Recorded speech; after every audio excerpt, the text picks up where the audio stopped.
All right, we are back on Morning Line. Our guest with us, Davidson County Sheriff Darren Hall. Did you know that he is not appointed? He's elected, which means he works for an office, not a department. And for years, and many other sheriffs, places, let's say, are called departments.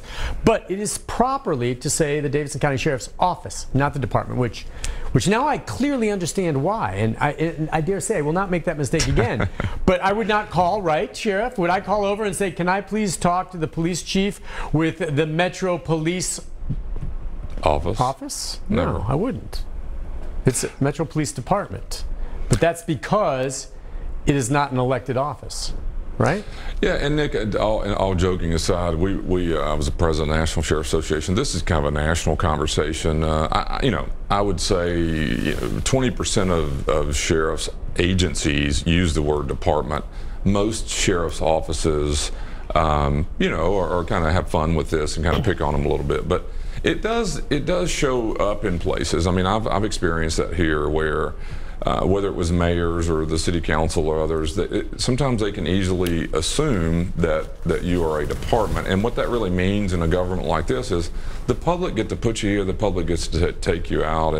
And I think there's policy decisions that we may make in the sheriff's office that the public either need to support or obviously come to me with their concerns.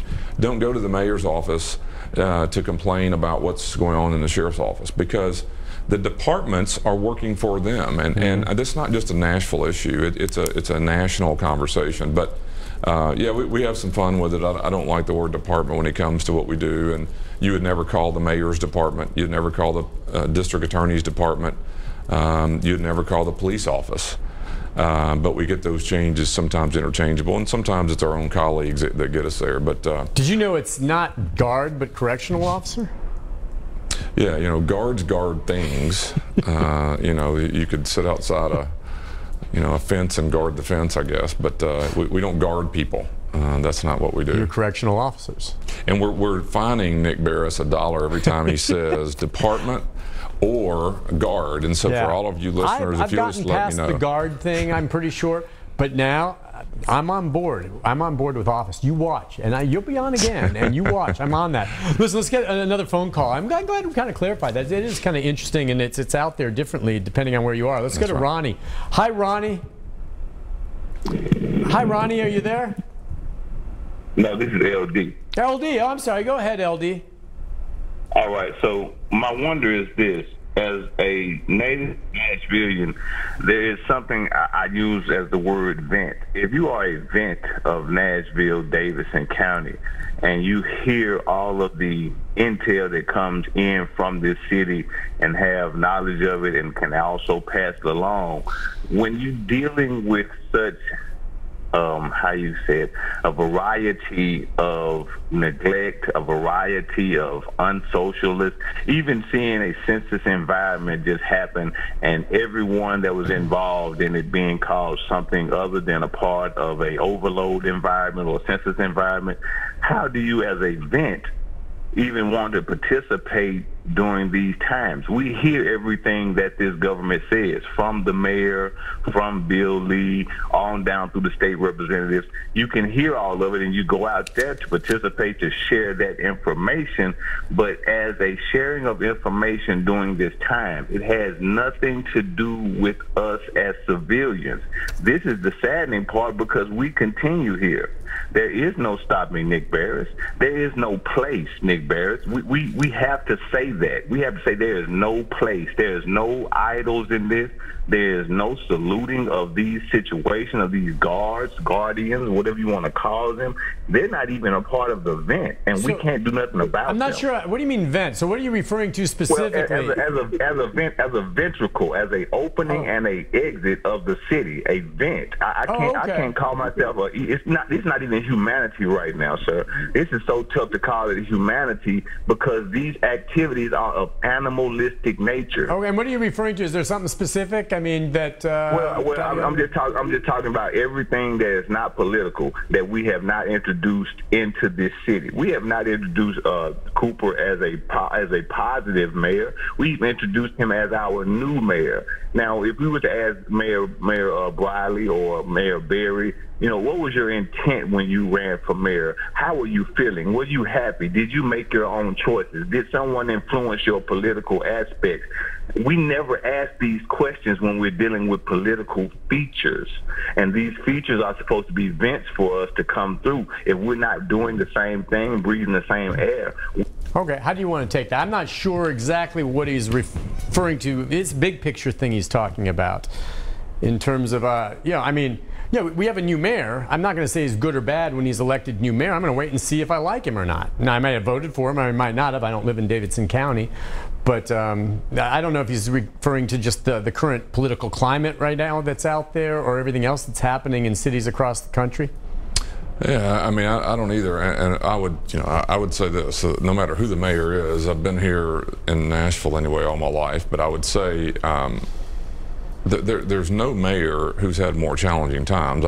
There's just no doubt about that, and so whether you like him or not, he's surely being evaluated on an almost daily basis because of all the issues that are going on, and you may. Just like if LD runs for mayor today because he wanted to fix the school system, and I'm just using an example, and we all elect him to go fix the school system, but the minute he gets into to his job, the crisis becomes a national pandemic or worldwide pandemic. A tornado you didn't expect, and all these other things. And so the point of it is, the expertise the city was looking for, when you're hiring people, i.e. a mayor. Surely didn't expect a pandemic. Now, whoever you like or dislike, unless you knew something we didn't know, the pandemic is a major shift in the priorities of the city, and economics and everything else are complicated. So, all I would say is, I think LD's, maybe mentioning that we got a lot of other things that are going on. I don't see a great leader of all the issues we have anywhere in the world. It's just too complex. And so my hope is that the city of Nashville can figure out a way to reestablish itself. We have obviously some racial issues and unjust situations that are going on in our nation and in our own community, and conversations about that. There was demands to get rid of the police chief. The police chief has been removed. There's other issues being employed, policy changes that are being into effect. And yes, they're going to be elected offices turning over here, as we all do all the time. We have a national election going on for president. So, I can't imagine more complex times in my lifetime. And so when you hire people to do certain jobs and the entire target changes on what you're really trying to accomplish, it's tough for everybody. Let's take another call. This time we got Joe. How about that? Joe, good morning. Good morning, Nick and Sheriff. Good morning, Joe. I want to back up a little bit to your talk about the selection of the police chief. I agree with both of what you said. But historically, in the past, anytime we brought somebody in for the school board, the sheriff, not the sheriff, but the police chief, it turned out to be somewhat of a disaster. And I think we should elect somebody that's here already, that knows what's going on, been around a while, and can see the sheriff here. He's got one of the greatest gifts in the world of common sense. He doesn't just jump into something and say, well, it should be this way, it should be that way, it might be this way. He just uses common sense, and that's the best gift you could have. And I still think, and I'd like to hear what the sheriff says, that Metro South government is antiquated because the mayor, as good or bad as he might be, might not select the right person, or might not know who to select as the right person. Yeah. So I still say that, we got several groups here in town just yanking and pulling and jerking at the mayor to get who they want as the police chief, and that's not the best way to go. And the last thing I'll say is I hope the sheriff's mother and family's doing well, and all he's got to do is just to go through life, and he's done a good job of just using common sense. That's what we need to use in this, all this stuff that's going on right now. We've lost that one ability of common sense. Common sense, Sheriff. Yep. I'm going to vote for Joe, whatever he wants to run for. He's he stays up on the issues better than anybody, and what a calm demeanor and just kind of a grounding sometimes with everything going on. Just a really good guy, and I appreciate what he says, and I do. You know, I do hope that, and he's right, we haven't, I mean, I remember when Mayor Purcell was elected, he was the mayor that wanted everyone from outside. He thought it was, back then it was more politically correct, I think, to go, you know, interview across the country. It was really the first time that had happened. And so we hired a fire chief, police chief, public works, water, everybody came from outside, and none of them are here, just so you know. Fire chief was Halford, he's gone, Surpass is gone, I forgot the guy, 2 people left public works.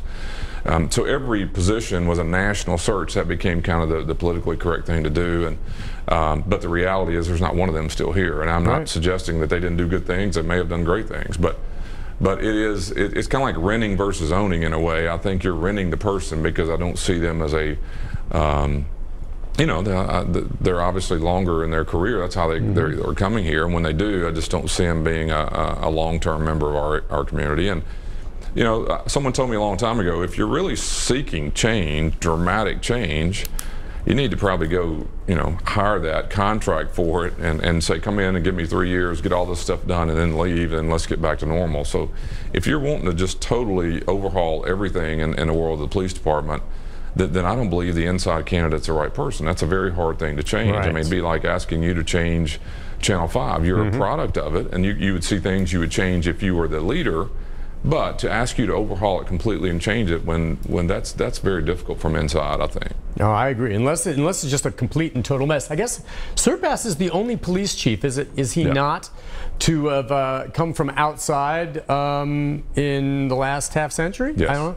Yes. All right. Surpass was the only one. I mean, you have Kirshner, and you said, I forgot about Faulkner briefly, and Ronald Surpass was there. Emmett Turner, of course. Emmett Turner, African American. You know, and you know, the climate that we're in right now, nationwide, and most recently, I know you, along with everyone else, is watching what's the latest with frankly, the riots happening in Wisconsin after yet another African American shot.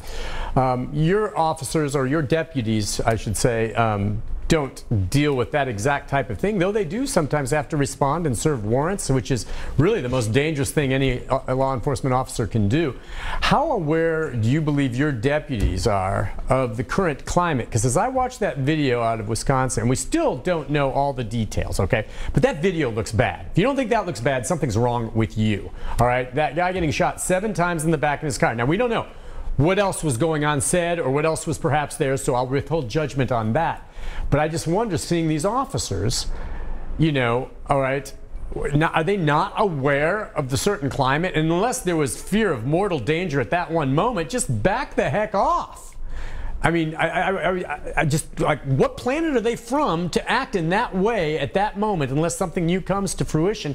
And I'm wondering, you know, your deputies, I mean, have you sat them down and said, look, I know you're going to do what you have to do if something's dangerous that comes about and you act exceedingly, but are you aware of what the proper procedure is? Especially, it's more important now than ever before, right? Yeah, I think God knows I agree with you in your assessment of the video and what we've seen so far, and that's all I know is what we've seen. And so, yes, I think the problem, though, that we have to realize is it's a culture shift. I mean, you're going to that person, whoever they were, have no idea who the officers were. Obviously, they were probably trained a year ago, or I'm talking about more recently and what's going on. And then 5 years ago when they came to the academy. Now that doesn't justify it, but when you're put in a situation, and if this country is shifting away, I mean, I lived in Australia. I mentioned earlier they didn't carry guns. Police officers didn't carry guns. Now, by the way, every vehicle in Australia didn't drive down the road with a gun in it either. So we got to be fair that the world was different. But the reality of it is, if the culture shift is to, I mentioned before we went on air, when I grew up, I believed the police, that's been a long time ago, the police officers would continue to chase you as fast as they needed to in their car, and the movies had it that you were caught by the faster police car, if you will.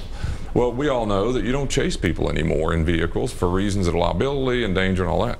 But if you told me that when I was 18, I wouldn't believe you. I thought there's no way you can't police unless you eventually capture the person who is violating the law. So now what you're saying, and I'm not disagreeing, but what you're suggesting is if a person is resisting you as a police officer for whatever the reasons, then back away. And I don't disagree that conceptually we got to get, but to expect those people to know that right now is very hard to imagine that they're going to shift what they've been trained. What's going to have to do is you're going to have to spend money to train and select and then obviously deal with what is the new norm of policing. I've been saying this for a long time, and this is not popular, I know that, but you know, everybody wants body cameras. I think that's great. We may get body cameras, but the reality is everything we've been watching has been filmed by phones. Yeah, every person in the world has a phone. Yeah. So if you took some of the money we're going to spend on the camera and said, let's, you know, literally find the model you want and spend to train and hire the people to do it, I think the long-term effect of that is going to be better than what a camera was going to do. But I'm not saying we don't need, obviously, transparency, and the police officers haven't always been good at that. And so let's get that done. But it's a little harder to say, why don't you change the policy overnight in an agency when the alternative is not real clear as to what are you going to do. What I saw, and again, the person was at least, you know, I didn't see any weapons, I didn't see anything that would justify what happens, and that's the important part. But we also got to have a balance here that the individual doesn't need to fear the police either and say, wait a minute, and explain what's going on, and then the resisting of the police officer doesn't deserve to be shot. Yeah, Right. that really is at the heart of it. I hear what you're saying, big picture, and changing that paradigm, but it's the use of deadly force. I mean, I'm just Right. imagining if under that circumstance, as opposed to having his gun out, if that was a taser, Right. and he had just lit that guy up and he went down, people still may have been upset and said, well, why did you tase the guy? Well, he was ignoring me and we had to stop him. You got to do the job to stop someone for whatever the reasoning was, and we're still not clear on that. The difference is shooting him 7 times in the back. Yeah. Hello. Yeah. I don't get it. We'll take a break. When we come back, we've got a few more phone calls. Final segment with our guest, Darren Hall from the Davidson County Sheriff's Office, right after this.